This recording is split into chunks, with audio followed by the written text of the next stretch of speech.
otro estudio donde se... un cartelito, ahí está. Quiero compartirles este otro estudio donde se hace también un estudio observacional entre niños de 5 y 6 años de igual clase socioeconómica, insertos en el sistema formal escolar. Pongo estos datos, ¿no? 75 eran blancos, porque son cuestiones que lo resaltan en el estudio, ¿no? Lo que se buscaba acá era consultarles tanto a niñas como a niños la relación que tenía el rendimiento académico, o sacarse buenas notas, lo que son en esos términos, con la inteligencia. Y lo sorprendente acá fue que todos asociaban, tanto niñas como niños, que las mujeres las nenas se sacaban mejores notas, pero no porque son más inteligentes, sino porque son más amables, cumplen más con la tarea, son más prolijas. O sea, estaban más asociados a una cuestión emocional, si se quiere, que con una cuestión de inteligencia o cognitiva. Entonces, si bien ellos remarcaban que las personas importantes, brillantes, tenían ciertos estereotipos de gente que se destacaba como inteligente, pero siempre en estereotipos masculinos. ¿Por qué les traigo esto muy rápido, como para contarles? Porque no es azaroso que esto empiece a impactar en nosotras. No es un hecho fortuito porque sí. Digo, el hecho de dejar de asociar en la infancia la inteligencia con las mujeres empieza a marcarnos de por vida en lo que es una matriz social de desigualdad. Desigualdad respecto al acceso al mercado laboral, con respecto a la formación, entre otras cuestiones. De hecho, acá les traigo en Argentina, las mujeres en la carrera de ingeniería en el 2009 eran de un 22%. En el 2018, imagínense, de un 24%. O sea, no cambió significativamente. Sigue siendo muy reducido el porcentaje de mujeres que acceden a este tipo de carreras que están relacionadas con la inteligencia. Y no solamente con la inteligencia, sino con un mercado laboral estandarizado y categorizado con un nivel de recursos altos, o sea, ganan mejor. Otro dato que viene a marcar esta diferencia con respecto a niñas, niños, mujeres, hombres, es el tema de los juguetes. Los juguetes, acá vemos claramente los estereotipos, cómo se representan. Para los varones existen disponibilidad absoluta para lo que tiene que ver con juegos, juguetes de ciencia y demás. Para las mujeres la oferta está ligada al cuidado, a la maternidad y a la exacerbación de la belleza. De hecho, puse en el buscador juguetes para niñas y apareció la cocinita rosa, la plancha rosa, el bebé con todos sus utensilios y esas pinturitas para las nenas como para exacerbar estereotipos heteronormativos de belleza. Sorpresivamente, sí encontré un microscopio, encontré un laboratorio de ciencia y por supuesto el estereotipo de este hombre que todo lo puede, fuerte, poderoso en los superhéroes. ¿Cómo comienza esto? Perdonen si voy como muy rápido, pero no quiero ocupar mucho tiempo. ¿Dónde comienza esta desigualdad en estos estereotipos? Comienza con la creación del patriarcado. Jenner habla muy bien en su libro, Lenda, la creación del patriarcado allá en el año 86, empieza a contar cómo antes del nacimiento de la civilización occidental, ya la maternidad era como fuente totalmente destinada como único medio para la mujer. O sea, la mujer tenía que ser madre, nada más, reproducir, maternar, reproducirse, maternar, con el único fin de servir al Estado. Era o cuando todavía no había creación de estados también, ¿no? Era crear estas civilizaciones, estos hombres que puedan ir a la guerra y que puedan servir. Entonces desde ahí es donde nuestro rol está solamente, o estaba solamente supeditado al cuidado y la reproducción.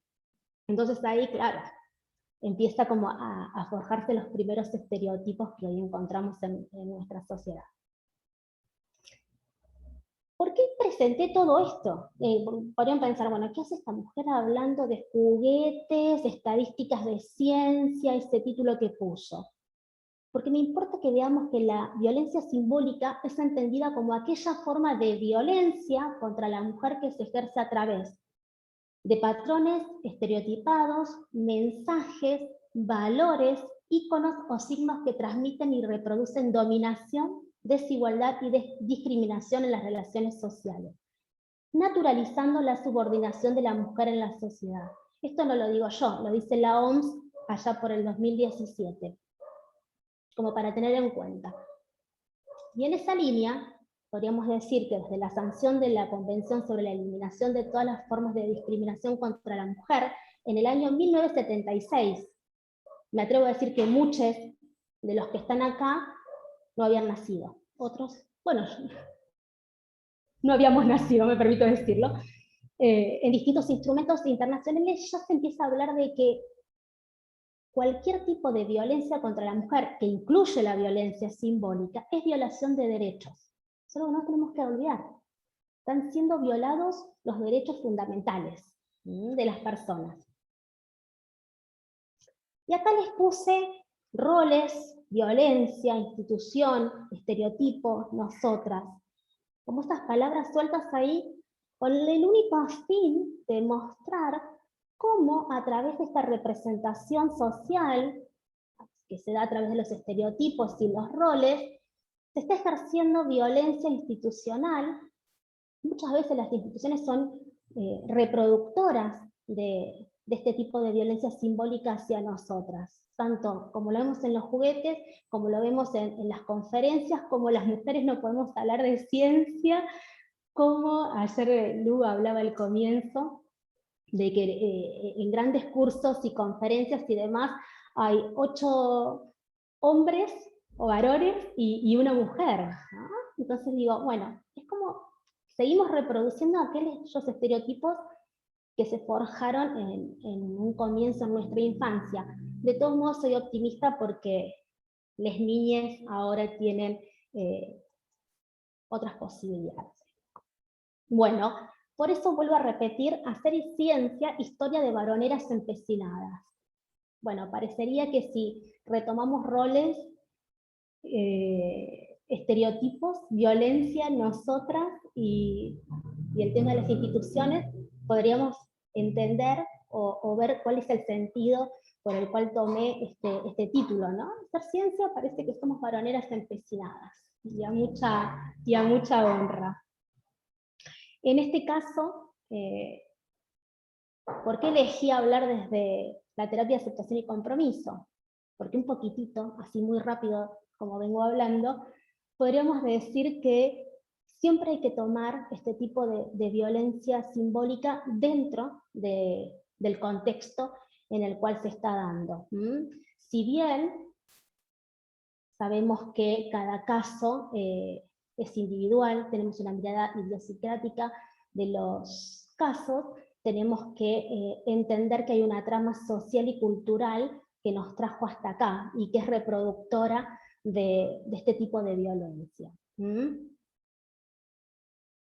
Es entender un poquito el contexto, ¿no? Hablar de apps, sabemos que es una terapia de conducta de tercera generación, cuyo objetivo principal no es reducir los síntomas, sino más bien ayudar a las personas a encontrar una manera de moverse a pesar de aquello que no le gusta, o que no le hace bien y que le hace sufrir, de aquello que genera malestar en nuestras vidas, una forma de acercarnos a lo que es valioso para nosotras. ¿Y qué tiene que ver esto con lo que vengo hablando? Tiene que ver un montón, porque esta cuestión de estereotipos que limitan esto de creer que nosotras no somos lo suficientemente inteligentes, pero sí somos simpáticas y amables. Ay, pero mira qué amorosa que es ella, ¿no? Lo que escuchamos. Estas cuestiones que se reproducen la carpeta está bien completa, el cuaderno es prolijo, ella es prolija, seguía así, adelante, eran cosas que nos ponían a nosotras en el boletín en aquel momento. ¿Cómo sigue impactando en nosotras hoy? Sentimos muchas veces que no podemos defendernos ante un jefe que vulnera nuestros derechos por ser mujer, y que a la hora de dar una opinión en nuestro lugar de trabajo estamos reducidas a hacer el café. No está mal hacer el café, siempre que lo elijamos, por supuesto, que a la hora de hablar en un equipo de trabajo nosotras nos vemos obligadas muchas veces, lamentablemente, a levantar el tono de voz para que se nos escuche, porque no nos escuchan. Que no, a ver, nosotras somos amorosas, y si no lo somos en ese momento y queremos imponer nuestro punto de vista, somos locas, tóxicas, que está tremendo de moda ese término hoy, Desreguladas. intensas, desreguladas, intensas, y bueno, pero soy optimista, lo estamos viendo.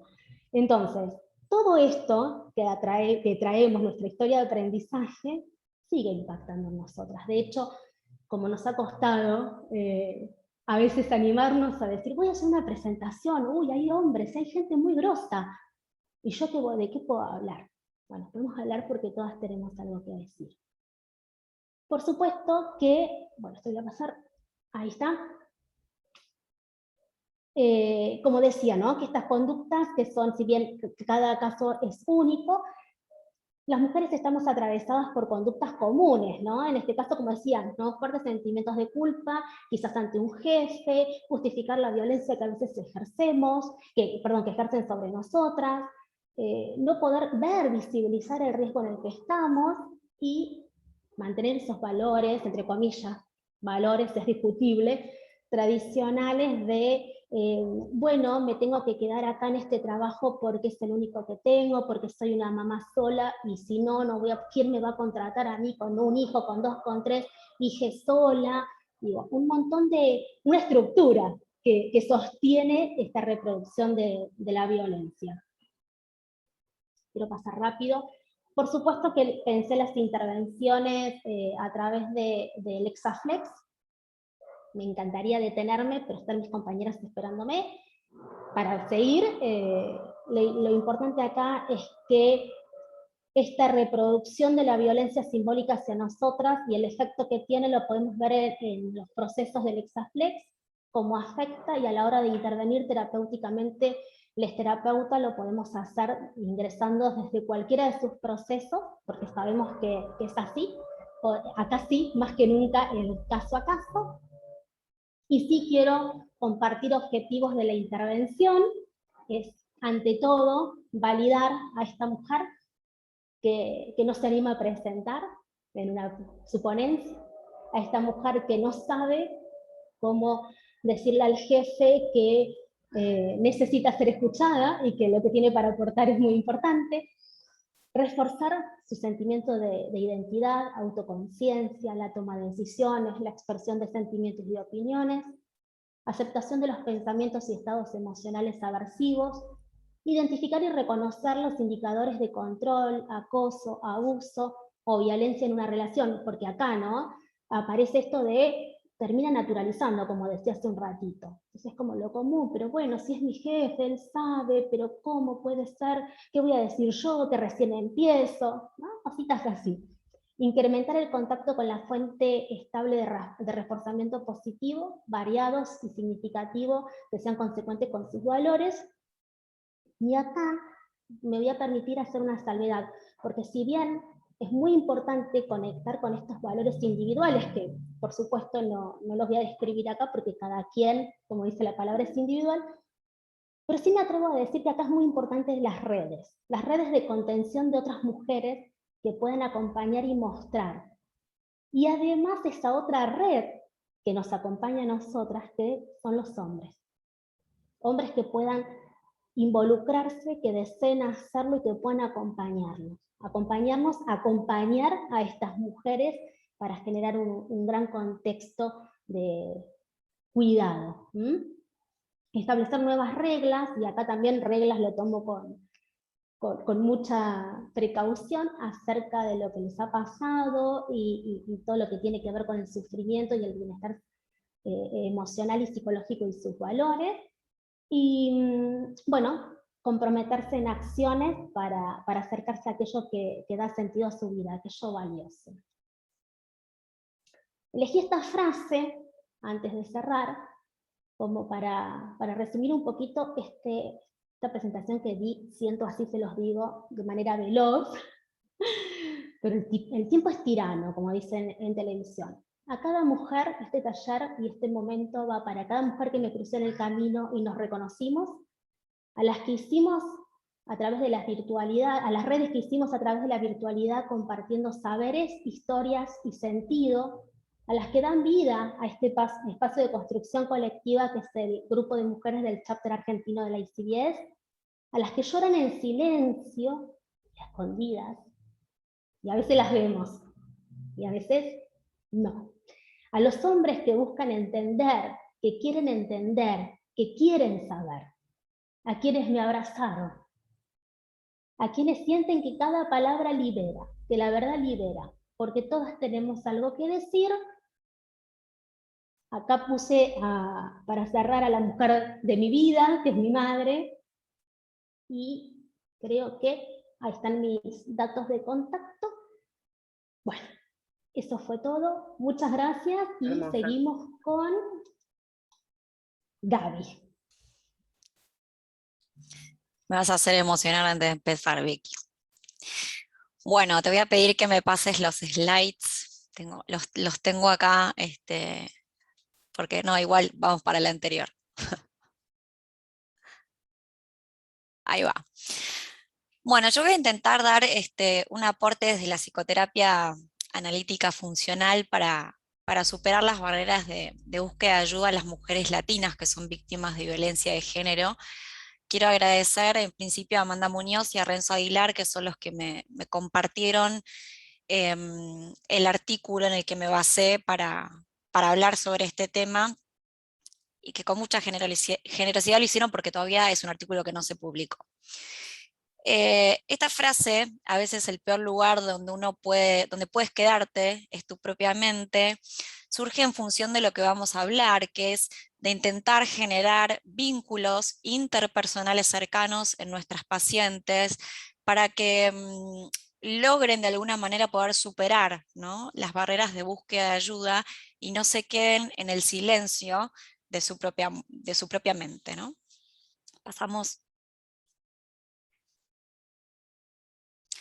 Bueno, la violencia de género, por supuesto, que es un problema de salud pública mundial, ¿sí? Los comportamientos de búsqueda de ayuda son claves para poder obtener apoyo para afrontar y gestionar la violencia de género y que las víctimas no se queden encerradas en vínculos abusivos y de marginación. Pasamos al siguiente. Bueno. Determinadas prácticas culturales, un poco recién las mencionaba Amanda, hablaba mucho de la cultura latina, yo acá no las voy a mencionar, pero tienen que ver con el machismo, con el familismo, ¿no? Se relacionan con callar y con permanecer en relaciones abusivas, ¿sí? La dificultad para poder compartir emociones, para establecer límites interpersonales al entorno, y las necesidades de comunicación también son barreras de comportamiento para la búsqueda de ayuda en esta población. Entonces todos estos factores están asociados a lo que es la desconexión social, lo que obviamente reduce las posibilidades de que las víctimas obtengan apoyo en situaciones de riesgo, ¿sí? Por lo que dejar a la pareja no suele ser una opción y podría llevar a la marginación. Vamos al siguiente. Bueno, la psicoterapia analítica funcional es una terapia conductual contextual en la que los terapeutas proporcionamos un refuerzo social natural dentro de lo que es el entorno terapéutico para poder moldear comportamientos interpersonales efectivos, en este caso en las pacientes, es decir, lo que serían las llamadas conductas clínicamente relevantes 2, ¿no? ¿Sí? En este caso podemos hablar de comunicación emocional, de afirmación de necesidades, de resolución de conflictos, de una comunicación bidireccional. También FAB lo que busca es reducir aquellos repertorios interpersonales que son problemáticos, ¿sí? Es decir, los que llamamos las SR1. Que incluyen, por ejemplo, en este caso, ocultar emociones, minimizar necesidades, opiniones, poder establecer límites, establecer límites interpersonales débiles, aislarse y ocultar información de relaciones significativas. Vamos al siguiente. Bueno, para introducirlo un poquito, aunque ya lo deben conocer, FAB implica procedimientos que tienen que ver con 5 reglas terapéuticas, ¿sí? La primera regla, que es la regla más psicoanalítica, que no me escuche Mavis, pero bueno, viene del psicoanálisis, es más la de la transferencia, más la de buscar paralelos, ¿sí? La regla 1 son las observaciones activas de los terapeutas para poder identificar los comportamientos clínicamente relevantes de las pacientes dentro de lo que es la interacción terapéutica. Así como hablaba recién Amanda, es básicamente el análisis funcional. La regla 2 involucra los comportamientos de los terapeutas al servicio de evocar una CCR. Nosotros no sabemos cuál va a ser la respuesta, pero la idea es evocar la CCR2, ¿no? La regla 3 tiene que ver con la implementación del refuerzo contingente por parte del terapeuta, ¿sí? Cuando una paciente presenta o emite una CCR2, los terapeutas vamos a brindar reforzadores naturales positivos, apoyo, validación, reconocimiento, calidez, obviamente para mejorar y reforzar este comportamiento que fue efectivo, ¿no? A nivel interpersonal. En el caso de pacientes que van a emitir conductas clínicamente relevantes 1, ¿sí? Como puede ser apagarse, minimizarse, ocultarse, los terapeutas van a aplicar un refuerzo diferencial de conductas alternativas para poder reducir, ¿sí?, la ineficacia de estos comportamientos y crear oportunidades para la emisión de CCR2, ¿no? La regla 4 tiene que ver con la acción por la cual los terapeutas vamos a comprobar si la implementación de nuestra respuesta contingente, si de nuestro refuerzo, fue o no fue eficaz, ¿sí?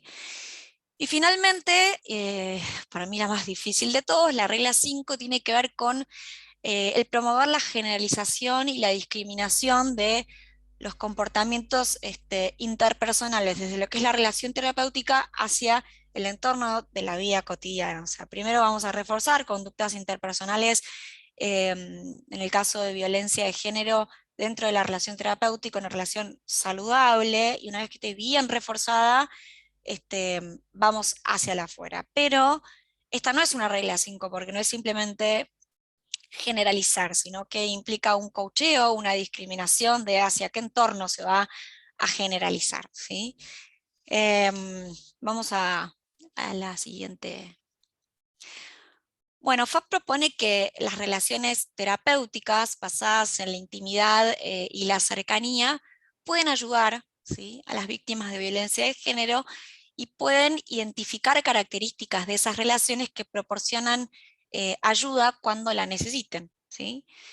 La intimidad, en este caso, no, se refiere al intercambio de conductas vulnerables, es decir, aquellas que fueron obviamente castigadas en el pasado dentro de un contexto alternativo, que vendría a ser la relación terapéutica, en donde vamos a ofrecer validación, cuidado y comprensión, ¿sí? Entonces vamos a implementar FAB para apoyar la eficacia interpersonal de las víctimas de violencia de género y tratar de derrotar, ¿sí?, algunas barreras sociales y culturales cuando ellas intentan buscar ayuda. Entonces, encontrar formas de obtener ayuda cuando la necesitan es muy importante para reducir el riesgo personal, porque todos sabemos que la violencia de género puede generar daños leves hasta daños tan graves como la propia muerte, ¿no?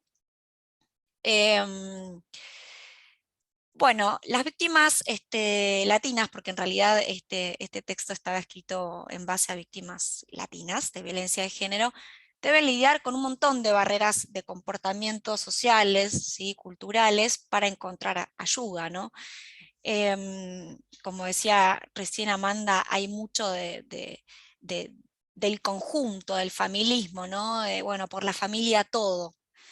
Esa es una de las grandes barreras culturales de las víctimas de violencia en mujeres latinas, ¿no? Desde FAP lo que vamos a plantear son entonces estrategias para poder fortalecer, ¿sí?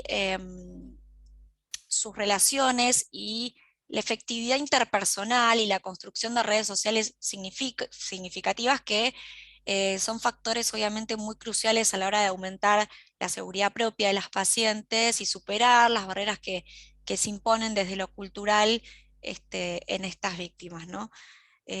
Algo más quizás teórico es que para FAB la variable, digamos, dependiente sobre la que vamos a controlar independiente tiene que ver con esto del reforzamiento contingente, o el responder con contingencia, y la variable independiente sobre lo que vamos a trabajar tiene que ver con lo interpersonal. Entonces, bueno, en este caso puede funcionar muy bien, ¿no?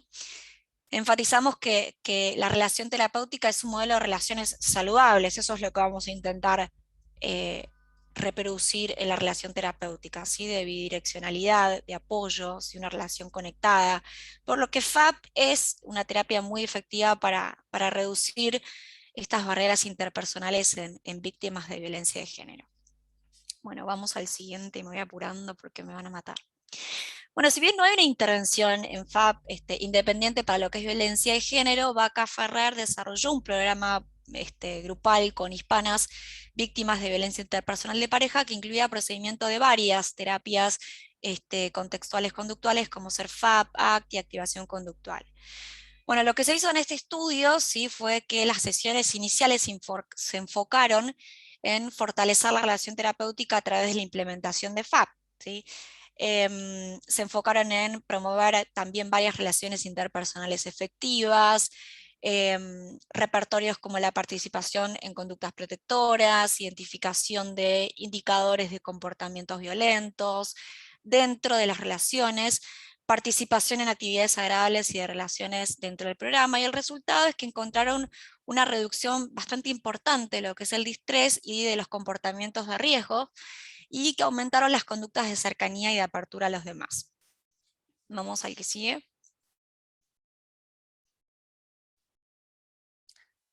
Bueno, el enfoque de FAP para promover comportamientos interpersonales efectivos en latinas víctimas de violencia de género se orienta a que un repertorio básico para establecer relaciones y mantener relaciones significativas es básicamente la comunicación emocional.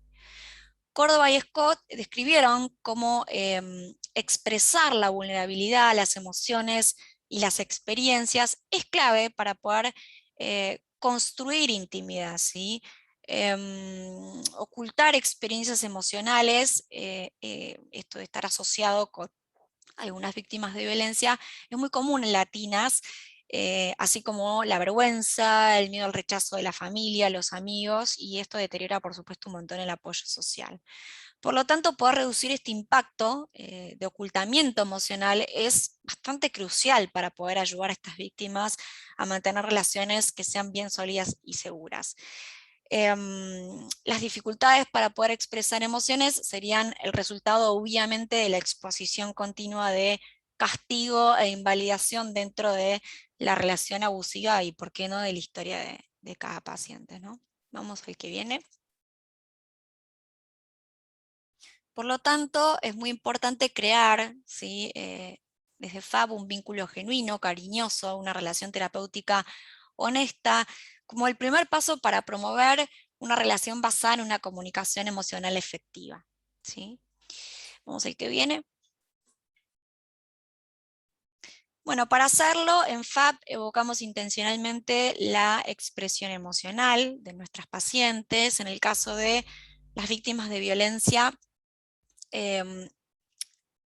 toda expresión emocional cuenta, ¿sí? Por eso preguntar por su experiencia, por su sentido más profundo o las sensaciones cuando nos lo están contando, ayuda a evocar expresiones emocionales en las pacientes. Y una vez que las pacientes revelan las emociones y los sentimientos, las vamos a reforzar de modo natural, obviamente como hablaba recién Amanda, y de forma empática también, ¿no? Vamos al siguiente. Bueno, establecer y mantener límites interpersonales es otro de los repertorios que a menudo se frustra mucho en las mujeres víctimas de violencia de género. Los límites interpersonales están obviamente estrechamente relacionados con el poder identificar y comunicar las propias necesidades, las opiniones, ¿sí?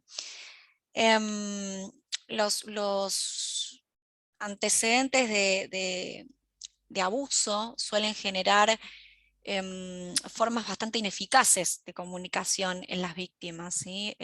Las víctimas aprendieron de alguna manera a enviar mensajes a veces poco claros, ¿sí?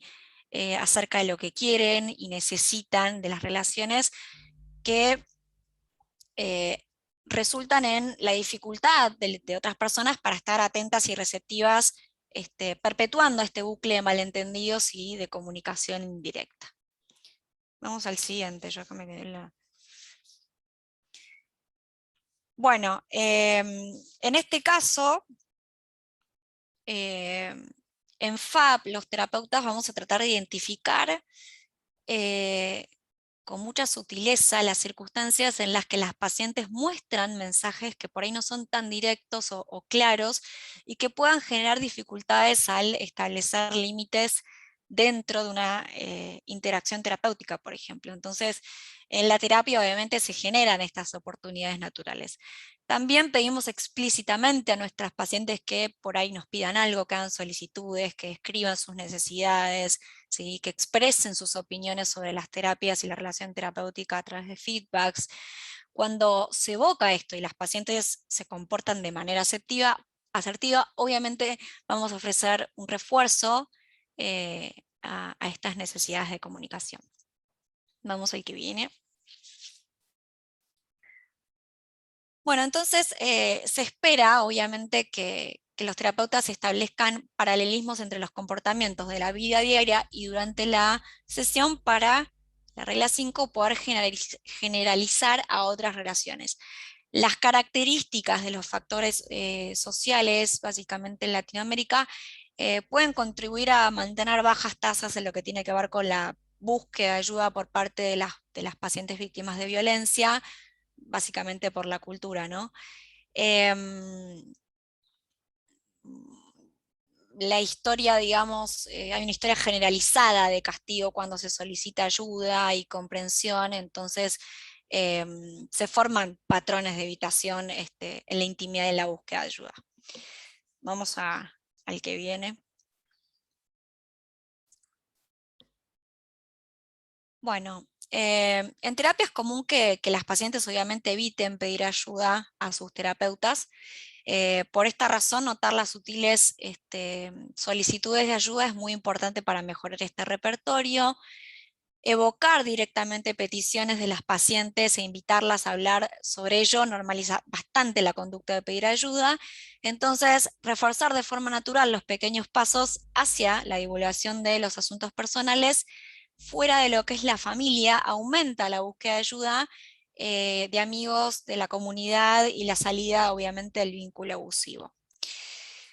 Bueno, vamos a la que viene, antes de que me mate Caro. Vamos a ver cómo ayudar a las víctimas a discriminar entornos seguros interpersonales. Esto es lo más difícil. Las interacciones continuas en entornos invalidantes y abusivos obstaculizan la capacidad para poder discriminar la seguridad y el contexto solidario. Vamos a la que viene. Poniéndonos un poco más conductistas, la discriminación implica obviamente habilidades de las personas para identificar qué consecuencia particular se administra para un comportamiento en particular cuando un estímulo específico está presente, pero no cuando otro estímulo está presente. Es decir, que la paciente note por qué sí lo puede hacer en terapia y por qué no afuera. ¿Sí? Esto es parte de la discriminación. Vamos a la siguiente. Bueno, en el contexto de lo que es la violencia de género, es probable que las víctimas presenten dificultades para distinguir claramente lo que son las características que indican que son seguras o peligrosas. Obviamente los repertorios que tienen que ver con la discriminación para poder identificar entornos de seguridad se pueden promover en el contexto de apoyo al desarrollo de conductas efectivas interpersonales. Por ejemplo, cuando una paciente afirma sus necesidades o aborda los conflictos de manera efectiva dentro de lo que es la relación terapéutica, el terapeuta puede incitar a las pacientes a identificar qué factores de la relación, ¿sí? Y el terapeuta facilitan su compromiso con comportamientos efectivos. Ya terminó, Caro, me falta una sola. También es importante preguntar por la diferencia entre el entorno terapéutico y los contextos sociales externos, en particular aquellas características que indicarían peligro frente a la seguridad. Y las redes sociales sólidas y confiables son cruciales para que las pacientes abandonen las relaciones de violencia de género. Es poco probable que se pida ayuda cuando no se dispone de apoyo social. La relación terapéutica puede ser un contexto fructífero para aprender varias formas de participar en un apoyo social eficaz y de conexión. La conexión entendida obviamente como el sentido de cercanía a las personas con los demás, por estar involucrados activamente con otra persona, con grupos, con un mundo social. Es un factor relevante asociado con el funcionamiento interpersonal saludable y el bienestar. A ustedes, colegas y terapeutas, les digo que se animen, que compartir la debilidad, como una vez me dijeron a mí, es hacernos vulnerables, y hacernos vulnerables es mostrar nuestra fuerza. Pasamos a las pacientes. Les digo, de vos soy consciente, con vos nos hacemos conscientes y a vos te voy a acompañar con amor y voy a celebrar tu coraje. Y a ustedes les digo, muchas gracias. Perdón, Caro, si me pasé un Gracias, minuto. Gaby, no pasa nada. Bien, comparto yo, Vicky, así te libero. Ahí va. ¿Está? ¿Lo hice bien? Gracias. Ahí ¿Está? va. ¿Lo hice bien? Perfecto. Ya está, gracias. A ver si ahí me ven. Bien, yo voy a hablar, ¿me escuchan? Voy a hablar de violencia, de un tipo de violencia que es la violencia sexual. Dentro de lo que es violencia sexual, específicamente cómo podemos llegar a abordar agresión sexual en el ámbito clínico. Voy a ir muy rápido porque tengo muy poquito tiempo. Esta es la definición de la Organización Mundial de la Salud, que no la voy a leer toda, pero sí la última parte donde dice que la coacción puede abarcar el uso de grados, variables de fuerza, intimidación psicológica, extorsión, amenazas, por ejemplo, daño físico, o de no obtener un trabajo o una clasificación. Esta frase de acá la saqué del libro El coraje de sanar, que para aquellas personas que están trabajando o trabajaron en algún momento con sobrevivientes de agresión sexual infantil, y ahora les voy a contar por qué cambió el término, es de Basi David. Dice: la mayoría de las sobrevivientes han estado demasiado ocupadas en sobrevivir como para advertir de qué manera les hizo daño el abuso. Esto tiene que ver un poco con los tiempos de la víctima. Por suerte, en Argentina ahora está la ley Piazza, a partir de su denuncia, que ha amplificado el tema de los tiempos de la víctima. Esto es un poco los datos que saqué de UNICEF, si no me equivoco, en cuanto a cómo suceden los casos de abuso sexual infantil. El 53% en el hogar de la víctima, el 18% en la vivienda del agresor, un 10% de casos en la casa de un familiar, o sea que el 63% se produce en el ámbito familiar. En realidad es un poquito más, es el 75%. El 47% tiene entre 6 y 12 años. El 40% se trata del padre, el 16% del padrastro. La mayoría, casi todos, son agresores de género masculino. La mitad tiene entre 18 y 40 años y el 51% restante tiene a partir de 41 años. ¿Por qué redefinimos abuso por agresión? Abuso etimológicamente, esto lo escuché en un seminario que una chica lo nombra, no me acuerdo el nombre de la colega, no una chica, y dice que ella no se acuerda quién lo dice, y yo ahora no me acuerdo el nombre de ella, así que esto va a ser como una escala de, no nos acordamos mucho de los nombres de las personas, pero lo tomé porque me pareció muy importante redefinir el término abuso, cambiarlo por agresión o modificarlo en realidad. Abuso habla de un mal uso, del mal uso de algo, ¿no? Abuso sexual infantil, que aparte de infantil no tiene nada, esto implica revictimizar, con lo cual hablamos de agresión sexual, porque es una agresión sexual a niñes, o a niñas, niños y adolescentes. Esta frase de ahí arriba que dice la agresión sexual temprana y la violencia roba infancias, se la saqué, se la tomé prestada a Yender Abril, que es una chica trans a la que le hicimos una entrevista el año pasado, que probablemente mañana quienes participen van a ver un pedacito de ella, y lo importante de esta filmina es cómo se da la simetría, ¿no?, en relación a los perpetradores. Hay una simetría de poder, la simetría de conocimientos y la simetría de gratificación, que es muy importante tener en cuenta a la hora de trabajar en sesión, porque tiene que ver con que el abusador sexual, no por una cuestión de deseo y de necesidad del perpetrador, intenta generar excitación en la víctima, y por una cuestión de terminación nerviosa, claramente a veces, dependiendo de cómo sea, si es intra o extrafamiliar, y que tan temprano sea el abuso, lo logra. Entonces eso después genera mucha culpa y mucha vergüenza en las personas que llegan a sesión. Hay otro estilo nuevo, entre comillas, que tiene que ver con el grooming. Por suerte en Argentina se han movilizado bastante, pero hay muchísimo adulto acosando sexualmente a niñez mediante el uso de internet. Existen estrategias, estoy tomando todo así como muy teniendo en cuenta el tiempo, estrategias que tienen que ver con la coerción, que están relacionadas con prácticas no físicas, y que tienen que ver con esto que dice acá, ¿no?, de causar alguna forma de prejuicio o proporcionar un beneficio a alguien para que rechace o acepte las acciones sexuales propuestas. Existe muchísimo en cuanto a lo que es el discurso, la verbalización, esta cuestión de la culpa fue tuya, vos también te gusta, si decís algo arruinas a nuestra familia, si tu mamá se entera se muere, si decís algo me mato, ¿no? O esta cuestión también de intercambiar este tipo de cosas por cosas que le puede llegar a gustar a un niño sin llegar a interpretar lo que implica eso. Ahí va.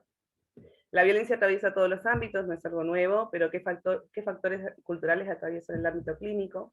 Y también, si es posible, pensar en un ámbito clínico sin perspectiva de género, que es algo que venimos hablando ya hace un montón, y que ayer estuvo muy presente en todas las presentaciones. ¿Y qué cosas resuenan en nosotras cuando pensamos esto? O sea, ¿existe posibilidad alguna de tener un ámbito clínico sin perspectiva de género? Yo creo que a esta altura, y por suerte no. Cuando tomamos en cuenta esto de la perspectiva de género, ustedes avísenme si siguen viendo la pantalla, ¿sí? ¿Ven la pantalla?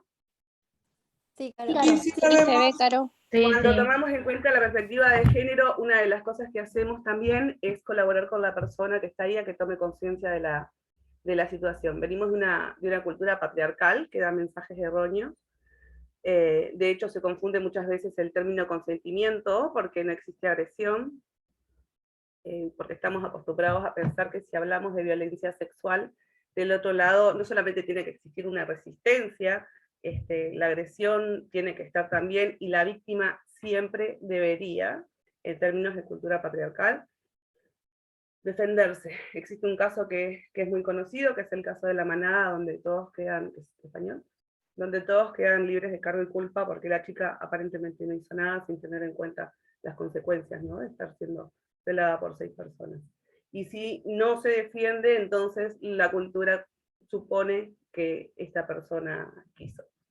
Esto también es algo que sucede muchísimo, muchísimo en agresión sexual infantil, en donde casi siempre se culpa a la mamá, ¿no? Nunca se habla del violador. Creo que en ese sentido La ley Micaela también nos ha dejado algo, todo lo que implica que tengamos una ley Micaela, por Micaela.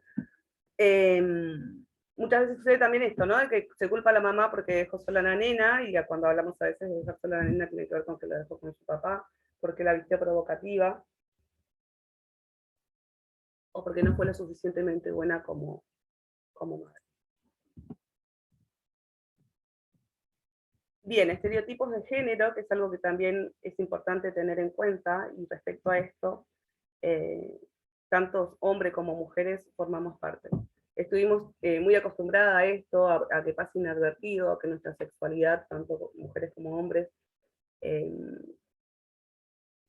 fuera normalizada o naturalizada, y entonces de alguna manera estuvimos anestesiadas, y normalizar cuestiones, ¿no? Como si le había dicho ya que sí, y esta cuestión de creer que genéticamente el hombre tiene algo y que no puede contener su deseo, o si vas vestida así de provocativa, ¿cómo no te van a hacer algo? Este tipo de cuestiones. Antes la persona que había sufrido agresión sexual, y ahora también pasa, pero menos por suerte, era quien tenía que sentir vergüenza y que tenía que sentir culpa, y se decía que la sobreviviente, que la superviviente tenía un rol activo, ¿no? Y esta cuestión más de buscona. Quiero ver si puedo compartir este videito, que es de 1 minuto, y si no vamos a hacerlo más fácil, que me parece súper importante como para, a ver si lo encuentro. Si no se lo... No, después de la foto. Existen factores que colaboran con la adherencia al tratamiento. Existen fases de intervención y técnicas que pueden ser mucho más eficaces que otras. A mí algunas me resultan mucho más que otras. Acá es muy importante pensar en la subjetividad de la persona que tenemos delante. A veces pasa, y me ha pasado, y hace poco supervisé un caso que tenía que ver con esto, de que una paciente llega por un motivo X, y que después de un par de sesiones aparece esto de la agresión sexual infantil intrafamiliar. Aspectos a tener en cuenta es principalmente el relato de lo que pasó, la manera de contarlo, las verbalizaciones, ¿no? En qué lugar se ubica, la etapa en la cual lo vivió, la edad cronológica es muy importante. La perspectiva de género, que está muy relacionada con las creencias, con estas cuestiones que hablábamos antes, de la culpa y de la vergüenza, sobre todo principalmente. La escucha abierta y validante, que la persona pueda generar una demanda clínica o terapéutica sobre eso que quiera abordar. Tener en cuenta la etapa evolutiva, el lugar de la familia como factor protector es uno de los lugares más importantes. Qué recursos tiene la persona y cómo impacta esto en su vida hoy, que eso también va a tener que ver con el motivo probablemente de consulta. Cómo se ve la persona ante esta situación, cómo se reconoce, si se reconoce como sobreviviente o como víctima. Y es muy importante redefinir este tipo de términos, porque víctima estigmatiza, en cambio la palabra sobreviviente o superviviente tiene más que ver con estos aspectos resilientes, con la capacidad de la persona de estar ahí en ese momento en terapia.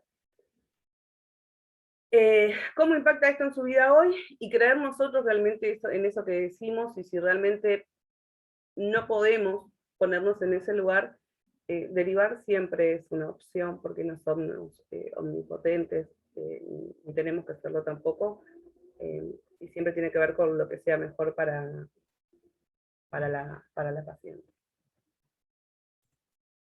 No todas las personas, y esto es importante aclararlo, no todas las personas que han transitado por agresión sexual necesitan terapia, ¿no?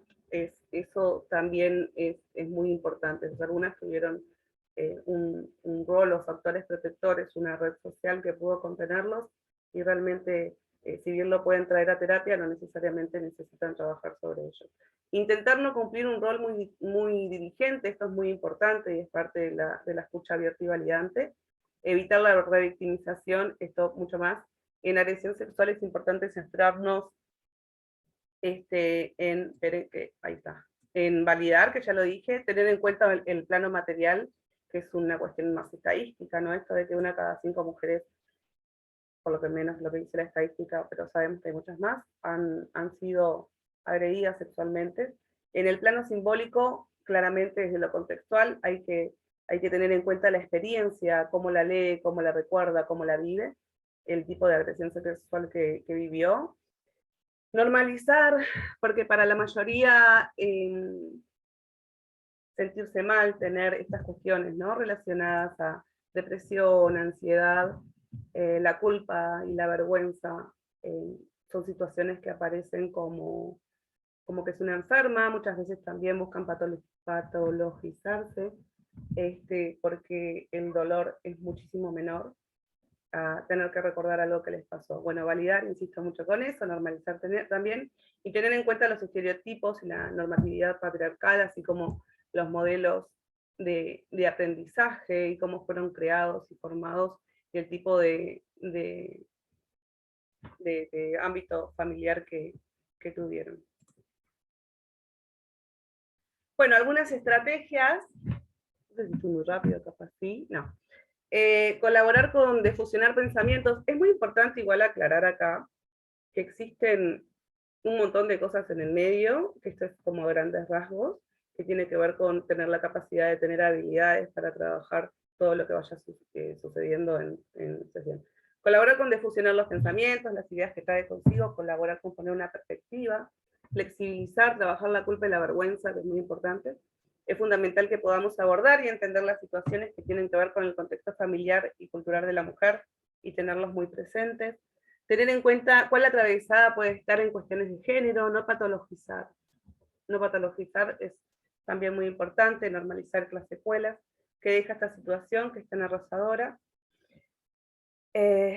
No decir cómo va a tener que sentir. Tengo una paciente que la mamá la entregaba literalmente al papá y su terapeuta anterior, y esto no es para criticar los modos de trabajo de nadie, sino para contextualizar lo que estoy diciendo, que le decía que, padres vivos, le decía que lo que ella tenía que hacer era soltar, ¿no? Que tenía que perdonar, y María, le vamos a decir, me decía esto: yo no quiero perdonarlos, porque es una de las historias más aberrantes que he escuchado, y le recomendaba también hacer cartitas y quemarlas como para que ella pueda sentirse liberada. Estas cosas, por lo general, en agresión intrafamiliar, teniendo en cuenta que tenía 5 años, no funcionan mucho, que digamos. Normalizar las secuelas que deja esta situación que es tan arrasadora, que es lo que decía hace un rato, y que puede sentir lo que tenga ganas de sentir sin importar que digamos o que digan los demás. La convicción clínica tiene que ver con esto, ¿no? Como va a depender de cómo llegue la persona, la demanda que haga en primera instancia, de cuáles considera, cuáles son los objetivos de tratamiento, qué recursos tenga, también la conceptualización del caso que podamos hacer nosotros, la manera en que podemos llegar a evaluar los distintos síntomas por los que atraviesa y cómo afectan o no la funcionalidad en su vida. Abrir el espacio a la escucha de historia personal y de necesidades, se articula con estrategias de validación, estrategias de afrontamiento para ella y su entorno, y sobre todo psicoeducación es muy importante. Psicoeducación, por ejemplo, en lo que es la sexualidad, la hiposexualidad o la hipersexualidad, que parece muchísimo. Evaluar las expectativas, ¿no? ¿Qué expectativas tiene ella al contarlo? Tengo, de hecho, ahora un caso que está pensando en decir solo a la familia.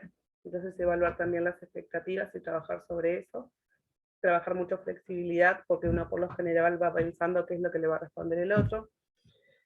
También se puede diagramar, se puede poner una fecha, y si quiere estar con alguien más para contarlo.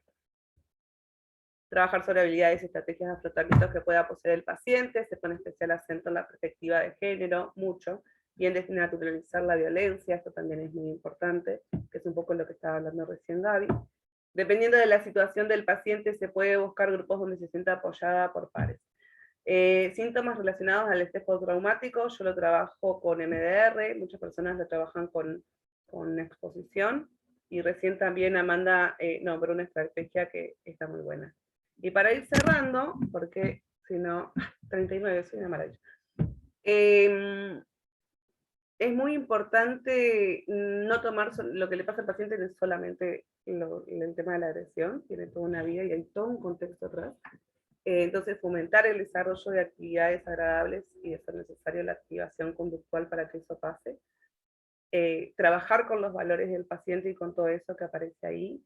Es muy importante que el paciente pueda ver, por lo menos que tiene recursos para llegar a esta terapia, el camino recorrido, los objetivos que fueron logrando, lograr esta mirada resiliente y capaz y asertiva. Yo creo muchísimo en la mirada apreciativa, que en realidad es algo que traigo de la psicología positiva, y una frase que no es mía claramente, que es de Anabel González, que trabaja mucho trauma y también lo que le pasa al cuerpo en situaciones de trauma, que es esto de tener en cuenta el ritmo del paciente, y no es nuestro apuro por ahí por ir apurando las sesiones. Algunos tardan muchísimo en hablar, algunos duran 2 o 3 años, y otros pueden hacerlo mucho más rápido. Y esto de que el proceso terapéutico es un proceso de siembra y no de magia. Y es todo por hoy. Muchas gracias por escucharme. Y les dejo una foto acá de mi hija. Gracias. Bueno, no se fue nadie, así que hizo bien. Ahora tenemos un recreo. ¿Podrías pasar material para psicoeducación? A ver las preguntas. Agustina, sí. Para psicoeducación. Yo les recomiendo muchísimo a Irene Intibe. Si quieren les dejo acá mi mail y les paso todo lo que consideren y lo que necesiten. Si me envían un mail ahora, se los puedo pasar. También desde el chapter, desde el BOAR, vamos a hacer una investigación que más o menos tiene en cuenta esos últimos conceptos que pasé, que va a salir a partir de octubre. Todos aquellos que quieran ser convocados para colaborar o para repetirlos en sus países también son bienvenidos. Gracias, Caro, Vicky, Lucía, Laureiro, cumplí, ¿viste? Soy un amor. Pero una maravilla, una maravilla. Yo siento que lo voy a compartir porque mi mente me lo está diciendo. Siento que hablé tan rápido como el Teletubby. Yo también. Así como bien fase maníaca. Es para que nos acostumbremos hoy cuando venga Emily, que nos gana a todas en velocidad, en inglés. Así se van acostumbrando. Ahí está. Bien, el próximo link al que van a acceder lo compartimos por acá. ¿Les parece? Por favor, Caro. Genial. Recuerden que empezamos 2 menos cuarto, pero estén antes, porque tenemos el tema del link, de la interpretación.